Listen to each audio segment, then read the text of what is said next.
Hello everyone, in this video I'm going to walk you through my deck building process during a Riftbound pre-release from a first-person perspective. If you're new to trading card games or this is your first time Riftbound pre-releasing, deck building can feel pretty overwhelming. You're working against the clock, surrounded by a room full of people, opening a lot of brand new cards you've never seen before, and you're expected to build a solid 25 card deck in a limited amount of time. If this sounds familiar, then this video is for you.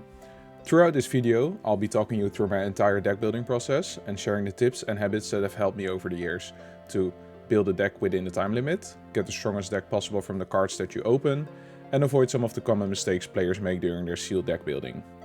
I'll also explain my thought process when evaluating the Vendetta cards that I opened throughout this video, and I'll point out a few mistakes that I made during the deck building, because I only realized after playing a few games I could have made a better deck in the end. Hopefully you can learn from those as well. So, with that out of the way, let's get started. As you can see, I first open all the packs and then I sort them by color immediately. I don't really look at the cards. Of course, if I open a cool mythic or epic, I try to take a look. Because first and foremost, we're probably at the event to open the new cards and have fun with friends, right? But if you're trying to build a deck that can also win some of the games while you're there, this is what I do. So, after sorting all the cards by color, I go through each of them and look through what I consider are playable cards in a vacuum.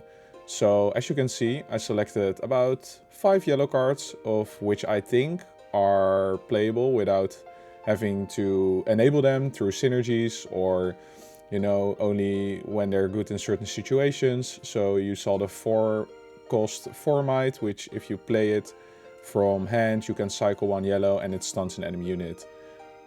I also put aside the 2-drop that has hidden, and then if it's together on a battlefield with one other unit, it gets shield 3, so it's like a 4-might that you can potentially flash in.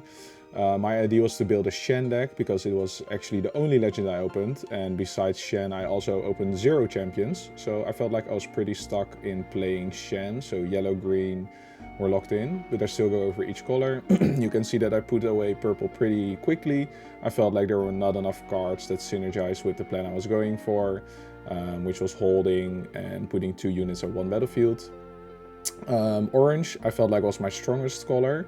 All these empower units are overstated, they're a good sink of your resources, and I feel like they can put a lot of pressure without utilizing too many cards. Here I was taking a look at red. I really like red in this limited set. It has a lot of powerful low drops, but I felt like there were only a few cards that really synergized with my plan.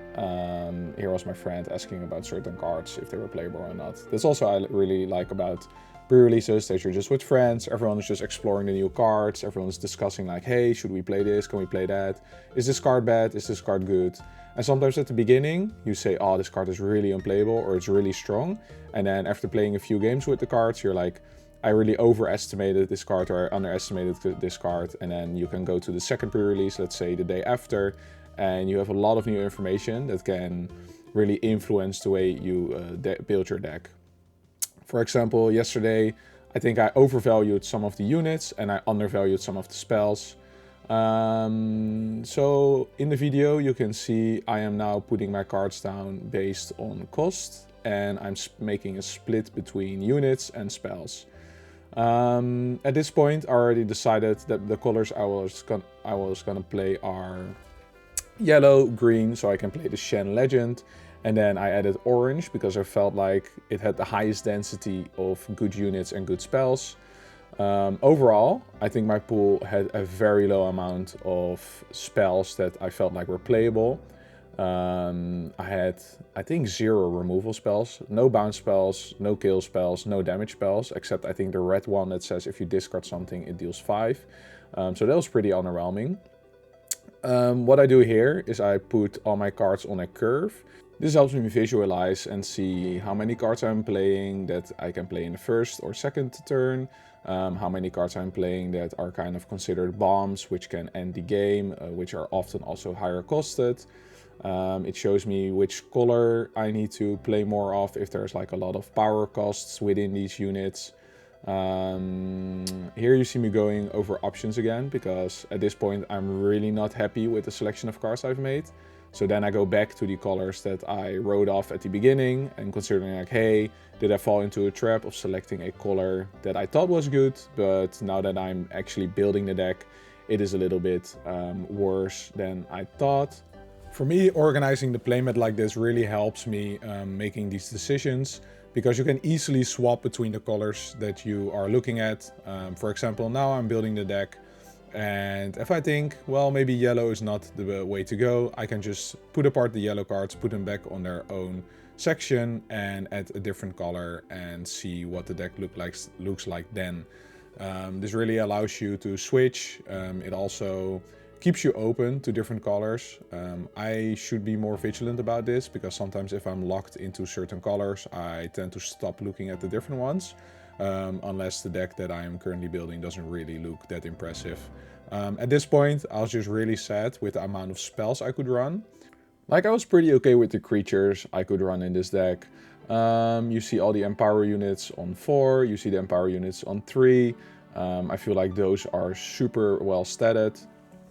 I think I'm gonna make a little bit of a switch here on the yellow units, because now I realized that the 4-cost 6 might that only deals damage when it's on the battlefield together with one other unit is probably pretty decent if I'm gonna go for a Shen strategy.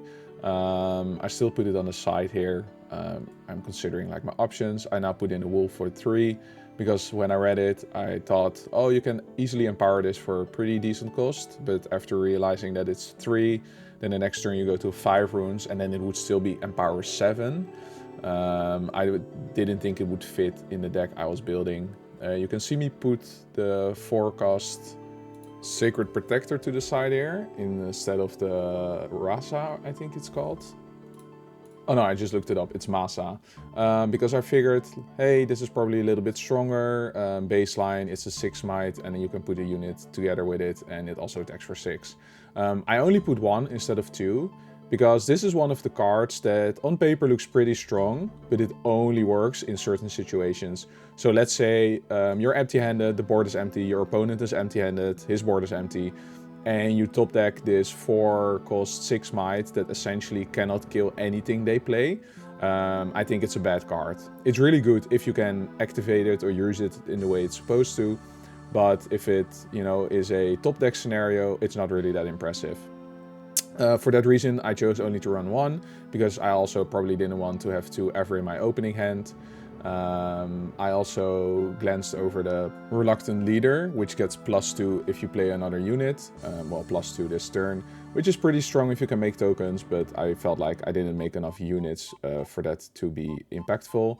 After the event, I realized I should have ran 2 of those, because I also have 3 of the hidden cards that is called Disciple of Shen, which also gets tank 3 if it's together with a unit alone on a battlefield. So you can make plays like put the Reluctant Leader on the battlefield, hide the Disciple of Shen. It now looks like there's only 3 might on the battlefield, but if your opponent attacks into it, you can flip the Disciple of Shen, which adds already 4 might to the defense, but then it also triggers the Reluctant Leader, making him 5 might. So suddenly you go from 3 might on defense to 9, which is really strong in a limited environment, and also won me, I think, my final game. So yeah, I should have considered that more. Here I'm just going over my spells again. Again, I was very underwhelmed with the amount of spells I could run. I think the Guttural Roar, which is nice because a lot of my units had Empower, so I think that was one of the best spells I had, but I only cast it once, and then it didn't even matter. In the bottom right, you can also see the Auroch General, which is what I essentially built this deck around, which has Empower, and then once it's empowered, it gives +2 to each empowered unit. And in total, I think I ran 7 or 8 Empower units, which was kind of the main synergy. After the evening, I actually empowered the Auroch General 0 times. I also drew it once, which really shows that you shouldn't really lean too heavily on synergies that revolve around one specific card, because it's still a card game, there are still odds, and if you don't have card draw, the odds of you drawing that card every game is pretty small. So try to look at cards that are individually impactful to the game. Of course, if there's synergies, you should run them if it doesn't mean that you're just chucking your deck full of cards that are playable on their own. I think for me, the trap I fell into during this deck building is wanting to play a legend or a champion. And since I only opened the champion and the legend in the pre-seeded pack, I was locked into green. Because if you run no champion, no legend, you still only draw 1 card instead of 2. 1 card if you're running no champion, no legend. Now, after playing the games, I think I should have done differently. I should have just cut all my green cards, because I feel like all of them were underwhelming, and added red and went aggressive. Because in limited environments, if you cannot build a deck that either has nice synergies or good balance of spells and units, you should probably go for a very aggressive deck and try to just win before your opponent can establish some kind of board state. Yes, it feels bad if you cannot play any legend or any champion, but sometimes that's the right decision to make. Here I just fell into the trap of not playing the right colors. Again, maybe I also misplayed, because holding is not really my style of Riftbound. I really like attacking and retreating. I played Darius for a couple months. I'm now looking to Ambessa, which is a very aggressive deck that really, moves back and forth between the battlefields. As you can see here, I also left the Dragon form on the pile of cards that I was not gonna play, because I thought giving a unit base might 5, if all your units are already either 2, 3, 4 or 5 might, is not that good. Of course, if you run the Tentacle card that makes 2 1 might units, I thought it was very good, because they both have flow. You can really attack for a low cost and make an impact on the board. But I felt like in this current deck I was making, there was also hold based, and it not having action, I felt like it didn't really have a place. But after having a discussion with my friend on the card, I think I underestimated it. Because if you have a card that has Empower, and let's say it gives +2, +3, and it also becomes base might 5, it still keeps the plus from the Empower. So if you have the red Borrow, that lets you discard a card and make it Empower +1, you can discard the Dragon form, and then later on you can make the Poro 5, which is already empowered, so it will become 6. This is a pretty good swing you can do for a pretty sweet low cost.